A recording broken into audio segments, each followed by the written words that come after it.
I am no energy expert, but definitely something was wrong when I got off the call and I was exhausted. Now, I literally felt physically ill over the span of working with her. Hello, you guys. Welcome to episode 129. Over the span of this show, if you've been listening for a while, you know I always ask my guests the very first question: what are a few things that you do to grow your business smarter, to sort of keep overwhelm under control? And oftentimes we hear advice back, such as routines and perspective changes and tangible tips about working smarter. Definitely a combination sometimes of physical versus mindset. But one thing that's rarely probably been discussed, if at all, is around energy. Not your physical energy, but we'll go a little bit woo-woo here for a minute. Energy meaning like other people's energy, the energy that you're exposed to, that's around you day in and day out. And I wanted to talk about this because I think it's really, really important. And I'm going to have a fun story to tell you back in the days when I ran events. So stay with me. I'm not at all going to go off on some woo-woo tangent. I do believe, by the way, in a lot of different things that we can't tangibly see. I'm definitely a believer in certain things, but I'm not sort of one of those people, I guess, that will go off and talk about that often, because this isn't really the time or the place in this podcast. But it is something that I do want to draw your attention to. And I think telling you a story is going to be actually two stories, be a really great illustration of what I mean by paying attention to the energy that is around you. So here's the thing. If you are hustling hard, you're saying yes to a lot of things, right? Like a lot of things you probably should not say yes to. Let's be honest. Like that's the one thing we always talk about. It's about boundaries and knowing when to say no to things in your life. However, sometimes we still say yes, even though we sort of energetically feel like, maybe I shouldn't. And that kind of comes down to intuition as well. So one time that this was very, very, very evident to me was where I remember vividly taking a scoping call. So with all the incredible work we do with our clients, we have to know if we're the right fit. And that is a call to learn about their business and understand where we can help them with their marketing. And so I had this call with this woman, and I intuitively felt off, or I energetically felt like I feel really drained when I'm having this conversation. Like I felt exhausted. It was weird. And I should have listened to that. But, I was probably just more focused on, at that point, I needed cash flow. I needed a client to come in the door. And so I said yes to this moment in time, to working with her. And look, I am no energy expert, but definitely something was wrong when I got off the call and I was exhausted. Now, I literally felt physically ill over the span of working with her. And I did that myself, right? That's something that I created in myself. It's not her making me physically ill. I'm not trying to imply that whatsoever. But I wanted to explain the situation to see if you could relate. So at the time I was in London, because sometimes I go over to London and I'll work there for a short amount of time. My partner's originally from London, so we'll go over there and do a bit of work. So the time I was actually there for 3 months and I was doing work over there. And I remember being there and it just kept getting worse and worse. So I had a team member here in Australia on our time zone. And she's like, I won't work with this person. I'm not going to work with her. You have to remove me from her account. She was my project manager. And I was like, oh gosh, okay. She's like, I feel crazy when I work with her. I'm like, right. Okay. Yep. Great. I have to protect my team, of course. And so I removed her from the account. Now, at the time, that meant I had to take care of this client, and there was some big deadlines to hit as well. And here I was working on an opposite side of the world. First world problems, I know, working from London, but I was there, and my plan that I had to maintain my workflow completely, disappeared very quickly.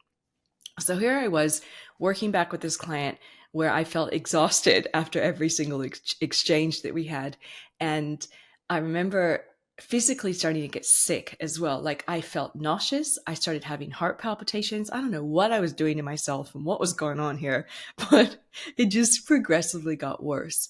And we just were not the right fit, or there was something going on maybe in her life as well. I'm not really sure, but whatever was happening, energetically not good.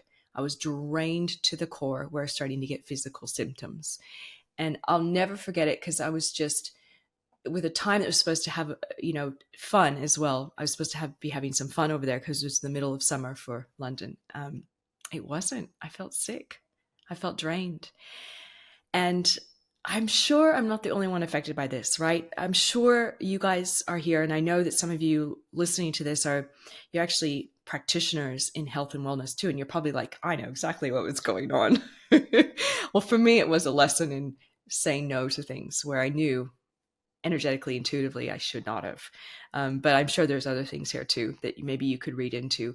But outside of that, regardless, I know that you guys can relate. I know there's been moments or people in your life where you're just like, that is not the right fit. So, and it's something to really strongly pay attention to, really strongly. Like if it is a client that comes into your world or a prospect or a lead, and you're just like, you have this emotional, or I should say energetic reaction, listen to that. It's really important to listen to that and decide to say no if it's not the right fit for you. So, and by the way, as I was going and working with this client, I ended up finding out over that relationship that she had changed providers and brands. Well, first she changed providers like 2 times within 6 months. That's a bit of a red flag for me. But in the next 2 years, she worked with 3 other companies and changed her brand and her domain 3 different times. So lots of challenges there, right? Craziness. So anyway, let's leave that chaos and that story behind. And I want to tell you something else because this is quite a fun one. Where I sort of first started learning about energy in a different way. So as some of you know, if you've been listening for a while, I used to work in the personal development industry running huge seminars. So I had time spent with Tony Robbins, and then I worked with other speakers as well. One speaker in particular, I got very close with my team because we traveled all over the world. We were in 4 cities in Australia. We went to Asia. We went to overseas, went to London, and we did a lot of travel. So we got very close with each other, and we were a tight-knit team and really got it, right? And we'd always had these conversations around sort of helping each other out when times of energy we were drained of our energy essentially. And so I remember being at this event, and let me just give you some backstory too. So basically we were in personal development. So we had people from all walks of life that would show up at these events, and being on the team that ran the event, my role was in charge of the crew. So we had a team of crew, most volunteers that would come for the weekend and actually either be paid for some, there's a core team that were paid, or volunteers to give their time to basically be there and do everything from customer service to sales to guarding doors and checking wristbands and lanyards, to runners for the speakers, you name it, whatever was needed at the event. So we had all of these people there, big, huge production, and then all these participants from all walks of life. Going through crisis, a lot of them going through crisis and trying to make change in their life as well. So energetically, a lot going on just from running an event. You're quite drained and depleted, but then you have the energy of the participants as well. So I remember that, we as a team would look after each other, and we would always like sort of go, are you good today? Are you ready to take on all the energy that's going to be in the room? And one woman in particular, she pulled me aside and she goes, you look so drained. I'm like, I'm exhausted. And she said, okay, you need to put like an energetic barrier around yourself, so to speak. She's like, whatever you believe with that, however you want to take that. She goes, you need to protect your energy from the energy of people that are going through crisis or trauma or are unwell. And they're going to be there to kind of suck yours, so to speak. And so I said, right, okay. And she said, I have 2 ideas for you. And she said, number one is pretend that you put on a big bear suit. I'm not kidding you guys, a bear, like a brown bear suit, like a costume. She said, pretend that you put on a big bear suit and you're wearing that, and that could be a protection mechanism, or you zip yourself up in like a golden sleeping bag. So you have this big gold sleeping bag, whichever one you want. And I'm like, bear suit. So bear suit it is. And she goes, okay, now what you want to do is whenever somebody comes over to you and you feel like a great deal of toxicity or negative energy kind of coming at you, sucking into you, you need to put on the bear suit or the golden sleeping bag, and then you need to pretend like the words that they share with you are just sort of either tar kind of dripping off your back and going away, or like symbolically think of the words that are draining you or making you anxious, to like pretend that they're something else. And so ultimately my little routine was I would strap on a big bear suit energetically, so to speak, right? A fictional bear suit. So when I would walk into the room with 5,000 participants, I'm managing a team of anywhere from 20 to 100 crew, that had to make sure that everything was sorted. That was a huge job. I would strap it in. I'd strap it in. I would put the bear suit on, so to speak, in my mind's eye. I'd put the bear suit on and be like, I'm ready to go. I'm like a big bear. And then I would have any negative energy that was sort of put my way or comments. I would pretend it was like tar, and it would just kind of catch on the bear suit and just drip down the bear suit to the floor. Weird, I know, but that worked for me. It worked for me. So that was my way of protecting myself, bearing my suit on, putting the bear suit on, protecting myself from all the energy in the room so I could do my job and leave feeling okay at the end of the day, like truly not drained and depleted and physically ill. So that was something that I ended up doing. And it was just, yeah, an amazing sort of, I guess, conversation that one of the women I worked with gave me. And then from there, we'd kind of walk around to each other. You got your bear suit on, you got your sleeping bag on. And we'd do it as like a little thing at the beginning of each day to make sure we're protecting ourselves energetically. So that's, I guess, ultimately, I just wanted to bring this up as an additional thing, additional conversation for you guys to consider, that you might be working really hard on your routines and your team and your systems and all the things that we talk about on this show, but are you also looking after yourself energetically? And please, I'll leave you with two things. Remember to say no if it's not a good energy fit. For real, you will feel drained. You will know if it's not a good fit. You'll feel it. And I should have said no a long time ago to that situation. So yeah, say no if you're feeling it, it's not a good fit. And if you're more sensitive to other people's energy, make sure to develop little sort of metaphorical rituals like the bear suit concept or the sleeping bag concept before you go into work, before you show up your computer or your office or with your team, or if you have a hard conversation you need to have.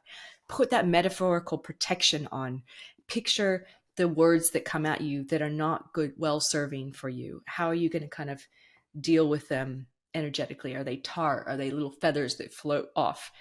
I'm not kidding. When you start to put into practice some of these things, if you're not already doing it, it can radically change how you feel in moments of stress and overwhelm, especially with sort of that negative energy that comes into your life. So hopefully this didn't go off on some crazy tangent. Some of you are probably like, whoa, Heather, okay, that is something else. And I'm sure there's a lot of you that were like, yep, I totally get it. And I needed that reminder. Okay, whatever it is, whatever direction, I hope you had fun with this episode. And I will speak to you guys next time. We have loads more amazing guests coming up and really fun solo episodes I'm going to bring your way as I start to transition into the end of 2024. Can't wait to share more with you guys soon. Talk soon. Bye.